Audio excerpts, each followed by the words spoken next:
Eh bien, Rick, on a un peu débordé, on en est désolé, Scheherazade, avec Pas de Sylvain. souci, Nicolas. Bonjour à toi, bonjour à tous. Bonjour, Shera, créatrice de Shera Light Shine. Euh, alors, tu nous reviens et tu veux nous parler encore d'une interview de Tucker Carlson, qui est une source d'inspiration pour toi en tous les cas. Absolument, parce qu'elle est cohérente et elle s'inscrit dans une dynamique que je voulais vous partager. Elle fait également suite sur certains éléments à l'interview que j'avais un petit peu développée la semaine dernière avec le frère des Young. Alors, sur cette interview que Tucker Carlson a faite avec Sean Stone, moi j'ai une question à poser. Et si les forces qui façonnent notre monde n'étaient pas seulement politiques, économiques ou militaires? Pourquoi les plus puissants ont-ils toujours été fascinés par les rituels, les symboles et l'occulte? Le Oui. pouvoir cherche-t-il seulement à gouverner les hommes ou à accéder à quelque chose qui les dépasse? En Mhm. fait, dans cette interview donnée par, par Tucker Carlson de Sean Stone, alors je replace le contexte. Sean Stone est le fils d'Oliver Stone, le cinéaste et ancien franc-maçon. Et Sean Stone témoigne de l'intérieur dans un entretien puissant, à peu près de 2 heures, que j'ai regardé et qui résume le résumé est simple. Hem, Sean Stone a été au cœur de ce qui s'est passé et il peut donner des éléments précis et profonds. Il explore l'idée également que les événements mondiaux et le pouvoir politique ne sont pas seulement séculiers ou rationnels. C'est intéressant parce que ça nous permet, je vous inviterai toujours à avoir une autre lecture des événements, parce qu'on est dans Mhm. une période où on a besoin de sens. Et comme très justement l'invité précédent le disait, quelquefois parler pour parler ne suffit plus aujourd'hui. Il faut aller chercher en profondeur la signification, et c'est ce que Sean Stoll a fait dans cette exploration. Donc, ces forces-là influencent, ces forces spirituelles et surnaturelles, influencent les leaders puissants qui cherchent, écoutez bien, à communier avec ces forces pour obtenir pouvoir via des sociétés secrètes, via des rituels et de l'occultisme. Donc, une fois qu'on comprend cela, on comprend aussi beaucoup de choses qui se passent un petit peu bizarrement dans ce monde. Et ça rend Mhm. l'ensemble un petit peu plus cohérent. Voilà. Donc, Sean Stone cite l'idée qu'il y a des francs-maçons sans pouvoir, et ça c'est vraiment sa phrase, il y a des francs-maçons sans pouvoir, mais pas de puissants qui ne le sont pas. Il relie les francs-maçons aux Templiers, qui auraient cherché, sous le temple de Salomon, des textes anciens, des grimoires et des connaissances pour invoquer des forces spirituelles inspirées de la légende du roi Salomon et de ses djinns, de ses génies, pour bâtir le temple. La franc-maçonnerie, elle est vue comme un chemin initiatique qui mène à la compréhension du monde spirituel invisible. Mhm. Alors, ce qui est intéressant, c'est que Sean Stone donne des éléments concrets, d'accord? Et quand il a rejoint les francs-maçons, c'était d'abord par curiosité initiatique, juste après l'université. Et entre les degrés d'initiation, écoutez bien, il recevait régulièrement des appels de numéros commençant par 666. Tiens, une voix grave qui disait We want your soul. Nous voulons ton âme.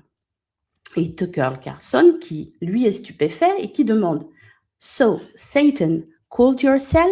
Alors, Satan, t'as appelé sur ton portable? Et Sean a répondu en riant. Il fait I don't know if it was Satan or the CIA. Je ne sais pas si c'était Satan ou la CIA, but someone with a 666 number that sounded satanic called me. Mais quelqu'un avec un numéro 666 avec une voix satanique, m'a appelé et m'a dit qu'il voulait mon âme. Moi, j'ai ri, I laughed, and I said, my soul's not mine. Mon âme n'est pas la mienne. It belongs to God. Elle appartient à Dieu. I can't help you. Je ne peux pas t'aider. Et à partir de ce moment, lui, il a quitté les cercles après le 3e degré. 3e degré, hein, d'accord? Il parle troisième. On parle juste du 3e degré, on a quand même quelques éléments qui font un petit peu peur, d'accord? Il parle aussi de rencontres en Iran avec des gens qui communiquaient avec des djinns. Donc ça aussi, c'est intéressant. Parce que je relie toujours ces éléments à l'actualité et on y viendra, d'accord? Pour lui, les politiciens et les élites pourraient être influencés ou possédés par des forces sombres, rituels, les sacrifices, les incantations et le matérialisme extrême, évidemment, le culte de l'argent, le pouvoir et cet ego, évidemment avec le sexe excessif, sont vus comme des formes de satanisme ou d'adoration de Lucifer. Lucifer, c'est le domaine terrestre. Et il parle également de Hollywood. Il est le fils d'Oliver Stone et il connaît très bien ce monde-là. Et il cite comme exemple d'un lieu où les gens vendent leur âme, où Hollywood est la nouvelle église. Et oui, ça c'est intéressant aussi de faire ce parallèle. Alors, il replace aussi les choses, il faut les replacer aussi dans un contexte historique et philosophique. Il fait des références à la Bible, au roi Salomon, ça c'est intéressant, de Procopius, qui décrit Justinien comme un démon, James Ier, le roi d'Angleterre, d'Écosse, au XVIIe siècle, qui a commandé la Bible King James et a écrit Démonologie, un traité sur les démons et la sorcellerie. Il croyait sincèrement que des forces spirituelles sombres influençaient les dirigeants. Platon, Socrate, le livre d'Enoch, j'en ai parlé la semaine dernière, d'accord ? Donc, l'époque des Lumières aurait écarté le spirituel au profit du matérialisme, qui sert indirectement les forces sombres en niant Dieu, la conscience transcendante, et cela amène à des agendas comme le transhumanisme, dont on a déjà parlé, et qu'on peut voir un petit peu en filigrane, ne serait-ce que même dans notre actualité politique, d'accord ? Sean Stone parle également du Pentagone, qui lui-même a été construit littéralement en forme de pentagramme. Il précise que sa première pierre a été posée le 11 septembre 1941. Exactement 60 ans, jour pour jour, avant les attentats du 11 septembre 2001. Donc moi, ça me pose une question, et à lui aussi, est-ce que c'est simplement une coïncidence ou c'est un rituel de pouvoir à grande échelle ? Il a également évoqué les rituels réalisés à l'intérieur du bâtiment. Pour lui, les leaders, selon lui, ne sont pas neutres, ils servent soit Dieu, soit d'autres forces, d'accord ? J'ai trouvé que son entretien était plutôt profond, philosophique, et suivant l'expression qu'utilise très souvent Tucker Carlson, far out, en disant que c'est vraiment à la limite, c'est très osé, ça dépasse un peu les cadres habituels du débat politique, mais ça mélange l'histoire, l'expérience personnelle et la spiritualité. Donc, ça n'est pas une théorie du complot classique, mais ça pousse à une réflexion sur le fait que le pouvoir réel, d'abord, est spirituel avant d'être politique ou matériel. Et c'est pour ça que je reviens sur ces émissions qui sont assez intéressantes pour nous donner cette grille de lecture, d'accord ? Et je fais le lien avec la semaine dernière, j'invite ceux qui ne l'ont pas regardé à regarder finalement cette synthèse de l'interview de Tucker Carlson avec le frère DeYoung, d'accord, qui parlait que ces rituels modernes aussi ouvrent les portes des veilleurs. On a parlé des veilleurs la semaine dernière, d'accord ? Et aujourd'hui, Sean parle que ces veilleurs franchissent cette porte-là au travers de ces puissants du monde et qu'ils cherchent absolument des hôtes, voilà, sur des terrains puissants et de personnalités puissantes pour asseoir leur soif de pouvoir et d'absolu, d'accord ? Donc, on peut faire ce lien avec le lien spirituel, métaphysique. Moi, j'aime la lecture de Sean Stone parce qu'elle donne une lecture du terrain et personnelle au travers de l'expérience, d'accord, de ce qu'il a vécu. Et le père DeYoung qui, lui, apporte une profondeur théologique orthodoxe où il parle des Néphilim, comme on en a parlé, des Watchers, voilà, d'accord ? Alors, les deux, et c'est là où je voulais parler, et ça faisait une suite logique avec la semaine dernière, les deux ont un terrain commun, d'accord ? Et le terrain commun est la bataille spirituelle qui est réelle. Et oui, elle est réelle, voilà. Stone parle d'appels démoniaques pendant son initiation et de politiciens qui sont possédés littéralement, hein, d'accord? Et de Young, la semaine dernière, qu'on a évoqué, lui, parle des Néphilim, on a parlé de Genesis, des hybrides de Watchers, d'accord, des anges déçus, qui eux ont corrompu l'humanité avant le déluge, d'accord? Pour Stone, pas de vrai puissant sans connexion aux sociétés secrètes occultes. Et pour De Young, les gens en position d'autorité attirent particulièrement le démoniaque, puisqu'ils sont régis par un sentiment intérieur d'ambition et beaucoup d'orgueil. Et tout cela rend cohérent les comportements que l'on peut qualifier pour des personnes saines d'irrationnels. Mais pour eux, cela n'a rien d'irrationnel. Voilà, ces personnes-là savent ce qu'elles font. Alors, il y a des racines historiques qui sont communes, le roi Salomon, le contrôle des djinns et des démons, voilà, par des rituels, le livre d'Enoch, et c'est toujours ce combat éternel, bon, qu'on retrouve depuis la nuit des temps, j'allais dire, pourvu que l'humain a ouvert les yeux sur cette réalité entre la lumière et les ténèbres, d'accord?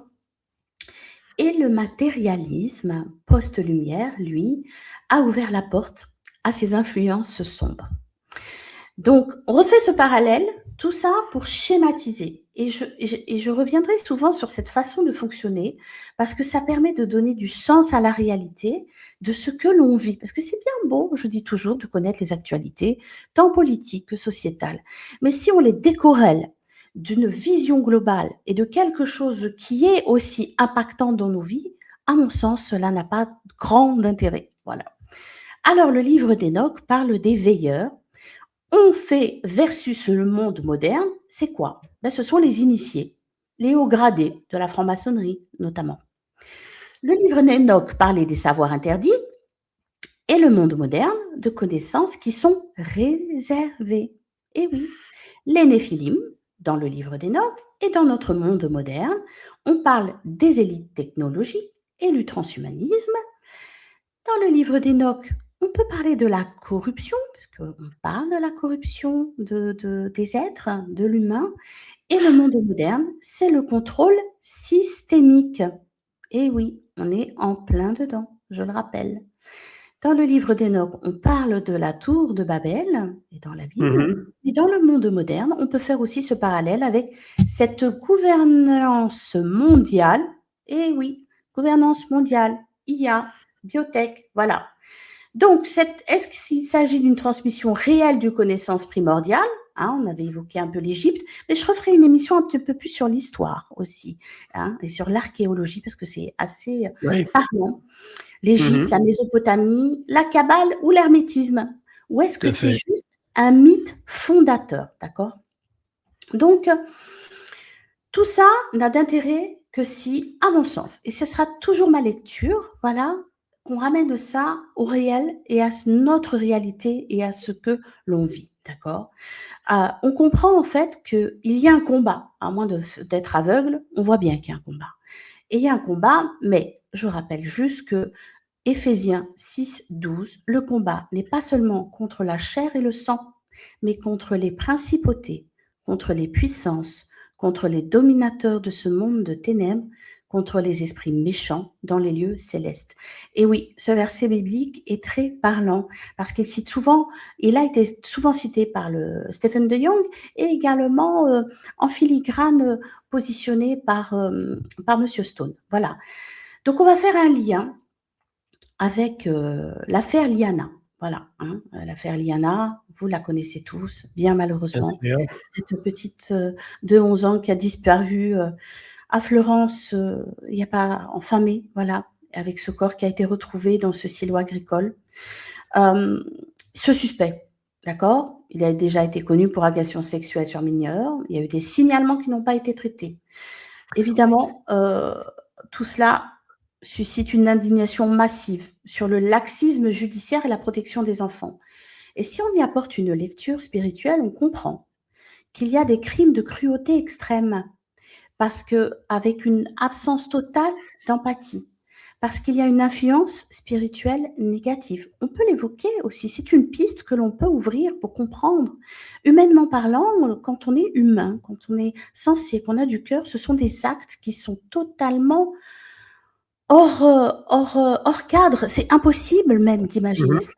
Mais si on y apporte une lecture un petit peu plus élevée, spirituelle, on comprend que il peut y avoir de ces influences spirituelles négatives. Et on comprend aussi que le système qui protège les prédateurs au lieu des innocents donne aussi un sentiment d'une élite qui est possédée par le pouvoir, par l'impunité et la perversion.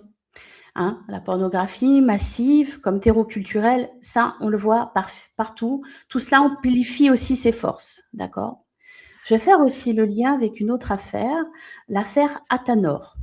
Le grand procès à Paris qui implique une loge maçonnique, d'accord? Tout à fait. Hein, Athanor Aputo, accusé d'avoir servi de couverture à un réseau mafieux, des meurtres commandités, des tentatives d'assassinat, implication d'officiers de la DGSE, policiers et hommes d'affaires, présenté comme une loge mafia avec squad de tueurs, d'accord? On va y faire la lecture directe, hein, qui illustre parfaitement la thèse de Stone. Stone en parle en filigrane aussi sur ces sociétés secrètes comme vecteurs de pouvoir occulte, où des initiés détournent rituels et réseaux pour des crimes terrestres. Hein, branche pourrie, d'accord, au sein de la franc-maçonnerie, qui reste influente dans les élites françaises, d'accord. Autre lecture, c'est un autre exercice, amusons-nous, j'allais dire, entre guillemets, voilà. Mhm. L'opération, la guerre Israël-Iran, voilà, avec l'opération Epic Fury, hein, lion rugissant, avec cette phase intense de frappe, cessez-le-feu fragile, la reprise d'échange de missiles, enfin bon bref, je vous fais pas le topo, à GPTV, on est tous bien au courant de ce qui se passe, d'accord? Et si on y met une lecture occulte un peu plus spirituelle, on comprend qu'Israël, il est au cœur des légendes salamoniennes, le temple de Salomon, les djinns, les templiers, les chercheurs de savoir anciens. L'Iran, une culture persane, ésotérique aussi, avec les djinns, le régime chiite apocalyptique, voilà. Tout ça, cette guerre qui montre cet affrontement voulu aussi entre deux camps spirituels, avec des rituels de part et d'autre, des sacrifices, des symboliques, des morts civiles, malheureusement. Avec cette quête de pouvoir absolu, on nous met la cloche de quoi? De l'affrontement nucléaire comme étant une arme divine. Et oui, voilà. Et ces élites, Netanyahou et d'autres, influencées par des réseaux occultes, évidemment, chacun voit un petit peu au niveau de sa porte, et on assiste à cette escalade irrationnelle qui devient logique dans une bataille quand on a cette grille de lecture de lumière et de ténèbres éternelles qui constamment se joue sur cette scène, d'accord? Donc toute cette synthèse pour dire quoi? Que ça montre qu'il y a un système global, clairement, qui protège le mal plutôt que les innocents. On le voit bien, d'accord? L'affaire Liana, Athanor et toutes ces guerres au Moyen-Orient. Mhm. Il y a donc un signe d'influence spirituelle négative au sommet. Ne pas le voir, c'est vraiment être aveugle, d'accord? Et les francs-maçons et ces sociétés secrètes sont juste des ponts historiques entre le pouvoir terrestre et l'occultisme. Et donc ces crises sont les symptômes d'une bataille spirituelle. La seule solution, à mon sens, c'est le réveil spirituel. C'est un retour Mhm. à la lumière, un retour à la lumière intérieure, à la prière, d'accord? Alors, Sean Stone pose une question extrêmement intéressante. Et ça met toujours en perspective aussi, je regarde souvent Tucker Carlson, mais pas que, mais on voit bien une progression dans la logique et une progression où il parlait beaucoup du domaine politique, purement politique, et il arrive de plus en plus à cette lecture, celle que je partage avec vous.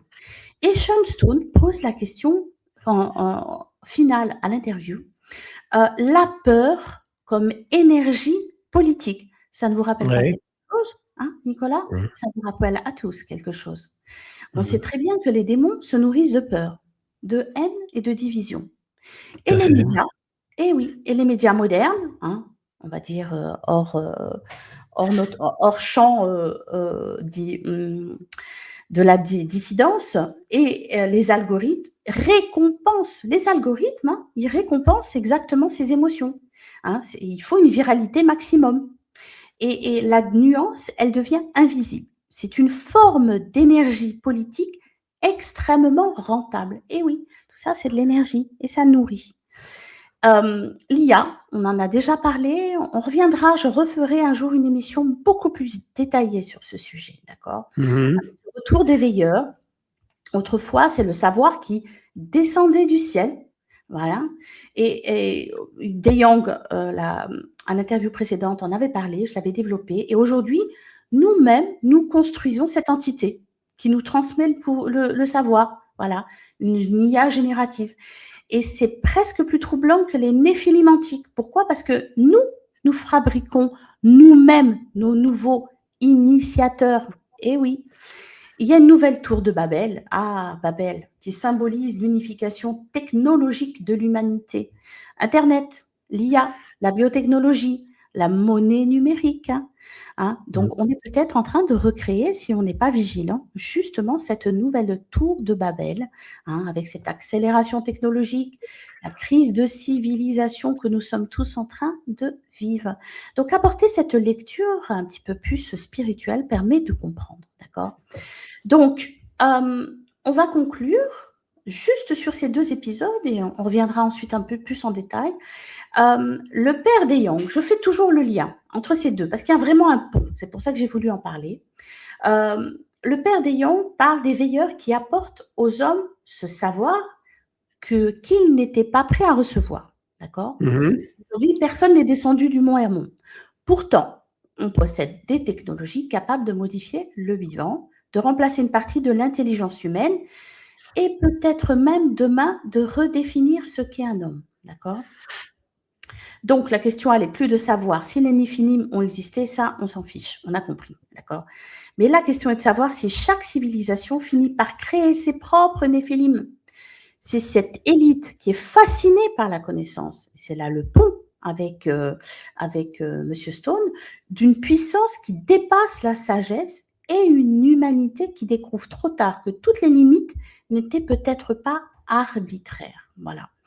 Donc, dans tout ça, qu'est-ce qu'on en fait de tout ça, mon cher Nicolas? Oui. C'est bien beau de connaître tout ça, mais il faut aussi apporter au concret dans nos vies. Et j'apporte aussi cette lecture pour nous empêcher de tomber à force d'informations anxiogènes, qu'on le veuille ou non, parce qu'on en donne. Il faut repositionner parce que ça génère de la colère ou de la peur. Voilà. Et vraiment, j'ai une approche où on doit avoir un regard plutôt lumineux et libérateur parce qu'on a le choix. Je le répéterai toujours à chacune de mes chroniques. On a le choix. On peut illuminer notre vie de manière différente. Par la grâce, par la conscience et surtout par le cœur. D'accord? On cultive le discernement de cœur. Discernement, premier point. Je reviens à chaque fois, je reviendrai. Pourquoi? Parce que c'est un leitmotiv, parce que c'est toujours bon de le réécouter, se rappeler. N'oubliez pas, on est toujours dans un flux constant d'informations. Même si nous, on est acteur du choix de ce qu'on a envie d'écouter, et c'est pour ça qu'on est sur GPTV, d'accord? Et sur d'autres médias alternatifs, mais il n'empêche, on est quand même dans un flux. Reprendre son pouvoir, c'est aussi ça. C'est savoir aussi trier, discerner avec calme, intuition. Il faut relier la raison et la sagesse spirituelle. Évidemment qu'on condamne les actes monstrueux, les failles du système, mais on ne doit pas tomber dans une haine généralisée, dans une peur qui dit « oh là là, on ne peut rien faire, c'est pas possible ». Non, d'accord? On préserve et on honore, honorons notre humanité. Voilà. Et oui, oui, face aux hybridations technologiques, génétiques, idéologiques, LGBT+, revenons au corps, aux relations authentiques, à la nature, à l'empathie. On est des êtres de lumière en incarnation. Voilà, c'est clair? Il faut protéger le sacré, il faut protéger l'innocence et replacer la défense des enfants. On en a parlé, voilà, au centre, et des vulnérables, voilà, nos anciens, nos enfants, priorité absolue. et refuser tout ce qu'on nous donne, pornographie de masse, etc. Enfin, tout ce qui va altérer notre jugement, notre esprit et nous mettre dans leur agenda. Voilà, tout simplement. On participe au monde avec présence. On s'informe. On ne se noie pas d'informations. On débat sans haïr. Hein, Nicolas, tu invites beaucoup d'invités. Il y a des débats, c'est intéressant. Et derrière, on ne doit pas se générer mutuellement une haine et d'opposition. On peut ne pas être d'accord. Certains vont m'écouter, vont dire « Oh oui, on s'en fiche, ça n'a pas d'importance. » Ce qui compte, c'est que ça aura éveillé quelque chose et que ça aura permis d'ouvrir une fenêtre intérieure pour pouvoir se comprendre et comprendre le monde dans lequel on est. On retrouve et on rayonne le sacré. On rayonne le sacré. La prière, la méditation, la gratitude, des moments de silence, voilà, au quotidien, un regard bienveillant, une écoute vraie. C'est possible d'écouter vrai quelqu'un. Hein, ça pose aussi un acte de protection, une parole de vérité. On peut la dire avec douceur aussi. Voilà, c'est peut-être aussi ma patte. On dit les choses un peu dures, mais avec douceur aussi, et c'est faisable. Et la théologie, elle est intéressante parce qu'elle nous permet d'avoir alors je sais bien que ce mot, il est pas à la mode, hein, repentir, mais bon, on va le mettre quand même, ça ne fait pas plaisir, hein, collectif et personnel. Donc, face à ces systèmes judiciaires qui laissent des enfants se faire violer et tuer par des récidivistes connus, ces loges qui servent de couverture à des réseaux de tueurs, ces guerres absurdes qui durent des décennies au berceau des 3 religions et ces élites qui semblent parfois déconnectées de toute empathie humaine et de ces algorithmes, hein, on n'est pas en reste non plus, hein, qui se nourrissent de notre peur et de notre colère pour mieux nous diviser. Voilà, je vous propose un retour à la lumière. À chaque fois, chaque fin de rubrique, on ira dans l'actualité, on aura une lecture de cette actualité dans un premier temps. On apportera ensemble cette lecture un petit peu plus en hauteur, mais on viendra du concret dans nos vies. Qu'est-ce que ça doit changer? C'est ça le plus important, d'accord? Sean Stone, il a reçu des appels de voix sombres lui disant « We want your soul hein, ». Nous voulons ton âme. Il a répondu, il a ri, hein, ça c'était pas mal. Il a répondu « Mon âme n'est pas à moi, elle appartient à Dieu ». Donc, il a fait un choix. Il a fait le choix de sortir. Il a choisi la foi plutôt que la peur. Hein. Et nous aussi, on peut faire la même chose.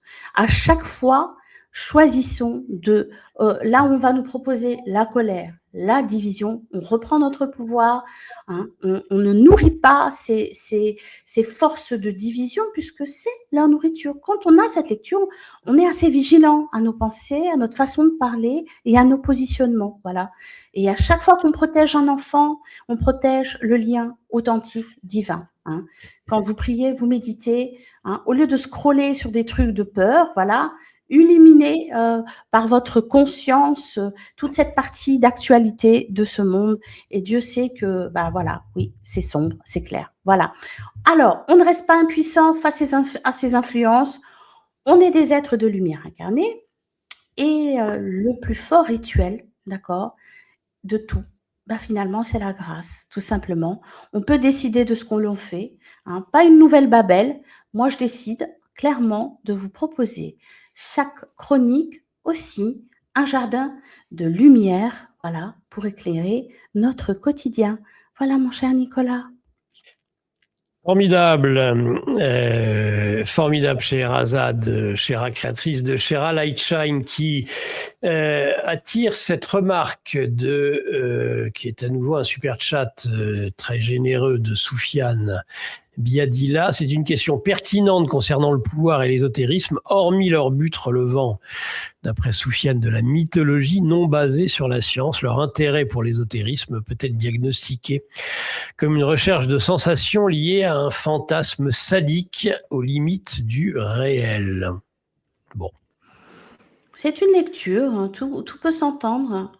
Si je peux rebondir sur ça, Bien sûr, il faut savoir que dans leur mode de fonctionnement, tout ce que je suis en train de vous mettre en évidence et que d'autres aussi font, voilà, sont des choses qu'ils maîtrisent. C'est un savoir qui est connu. toute leur force a été de faire croire que le spirituel ne faisait pas partie de leur langage, pour justement nous éviter d'aller à la recherche de ce savoir-là, savoir intérieur, pour contrer leurs œuvres, hein, parce que c'est clairement ce qu'ils sont en train de faire. Donc, passer pour dire aux gens, ben non, le monde spirituel n'existe pas, oh non, il n'y a que la matière qui existe, le matérialisme. Non, non, ben ça, c'est tomber dans leur piège, parce que très clairement, chacun d'entre nous, aujourd'hui, on peut voir que ce monde ne fonctionne pas de manière normale et cohérente, mais il fonctionne suivant leur agenda, parce que c'est le leur, parce que ce sont leurs règles. Et tant qu'on n'a pas cette lecture-là dans notre quotidien et au niveau international, tout ce qui se joue dans notre société, on passe à côté. On passe à côté de notre propre reprise de pouvoir pour contrer. Quand on veut pouvoir finalement aller contre quelque chose, il faut en avoir la connaissance. C'est ce que je vous inviterai souvent à faire pour aiguiser votre regard sur cette réalité avec une certaine hauteur. Voilà. Très bien. Eh ben, merci beaucoup, Scheherazade, pour ce moment passé ensemble, lumineux. C'est le cas de le dire. Merci, mon cher Nicolas. Eh bien, écoutez, moi, je suis contente de vous retrouver toutes les semaines. Ça fait plaisir. On abordera plein d'autres sujets. Voilà, on abordera aussi d'autres sujets. Je vous invite également, pour ceux qui ne connaissent pas ma chaîne, à aller vous abonner, à activer les notifications. Notre prochain Cœur à Cœur, donc j'ai 2 émissions, comme je l'avais expliqué, je vous le redis. Cœur à Cœur, by Shera, avec un invité, une rencontre un peu plus intimiste. Donc, le 2e dimanche du mois, et justement, dimanche à 20h30, j'ai l'honneur, le plaisir de faire un cœur à cœur avec Alexandra Brinzinville. Voilà, donc ça va être assez riche. Je vous invite vraiment à rejoindre ma chaîne, à activer les notifications pour que vous soyez informés et de toutes les émissions et de toutes les actualités. Voilà. Très bien. Donc, on rappelle les chaînes de Scheherazade. 2 chaînes, c'est ça? Alors non, il y a Shera Lightshine TV sur YouTube, d'accord? Voilà. Facebook également, davantage avec mon pseudo Scheherazade, Shera Lightshine, que vous retrouverez, voilà, sur tous mes réseaux. En fait, Shera Lightshine, il n'y en a pas beaucoup non plus. Voilà, je vous invite à taper Shera Lightshine TV et vous allez avoir tous mes réseaux et à me rejoindre pour un peu plus de... On ira un peu plus sur ma chaîne, on va un petit peu plus en profondeur aussi sur les sujets, et c'est aussi ce que je partagerai avec vous tous les mardis. Voilà, Nicolas. Merci. Merci beaucoup, Scheherazade. Merci à vous. Excellente journée à toi et à très bientôt. À la semaine prochaine, à mardi prochain. À mardi prochain. Tout simplement.